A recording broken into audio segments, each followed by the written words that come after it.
చేయకూడదు. దాని నుంచి ఏమేమి రోగాలు వస్తాయనేది మీకు హెల్త్ డిపార్ట్మెంట్ చెప్తారు. చాలా జాగ్రత్త. మీరు వ్యక్తిగత పరిశుభ్రత ఉండాలా.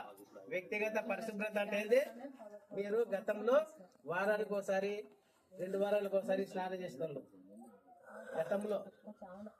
తర్వాత వారానికి ఒకసారి నెత్తుకునేవాళ్ళు, నెలకు ఒకసారి గోర్లు తీసుకునేవాళ్ళు. అలాంటిది లేకుండా ప్రతిరోజు ఉదయమే స్నానం చేసి, ఇప్పుడు టీచర్లు చెప్తుంటారు కదా పిల్లలకు, చెప్తున్నారమ్మా మీరు చెప్తారు కదా, ప్రతిరోజు స్నానం చేసి ఉతికిన బట్టలు వేసుకోవాలి. బనారస్ బట్టలు ఏం కాదు, ఉతికిన బట్టలు వేసుకొని గోర్లు తీసుకొని వ్యక్తిగత పరిశుభ్రత పాటించి, పరిసరాల పరిశుభ్రత పాటించి దాని నుంచే మీకు సగం రోగాలు తగ్గిపోతాయి.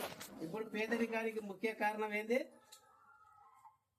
పేదరికానికి ముఖ్య కారణం ఏంటంటే నంబర్ 1 ఒకటి సోమరితనము, నంబర్ 2 ఒకటి రోగాలు. రోగాలు వచ్చినాయంటే నీ దగ్గర ఉండే 1000 రూపాయలు కూడా మళ్ళీ అప్పుల పాలు అవుతారు. ఆ రోగం రాకుండా ఉండాలంటే వ్యక్తిగత పరిశుభ్రత ఉండాలా, పరిసరాల పరిశుభ్రత కూడా మీరు ఉండాలా.